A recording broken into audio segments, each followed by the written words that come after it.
Go. So here's West Bowl.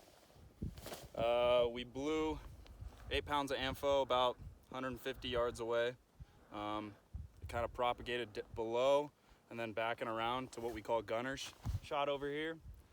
This is the most impressive portion of the crown at right around 220 centimeters. Ness, 23.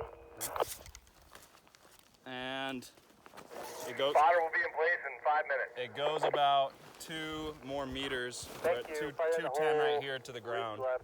So pretty impressive. There's three distinct layers. The bed surface is this melt freeze crust layer that probably happened on MLK Day. It is knife, and then there's 2 distinct faceted layers that you can reach that are in the snowpack, along with the sugary facets that are living right on top of this melt freeze layer. So pretty impressive for 8 pounds of ammo. Wouldn't want to be caught. Pretty good sized chunks.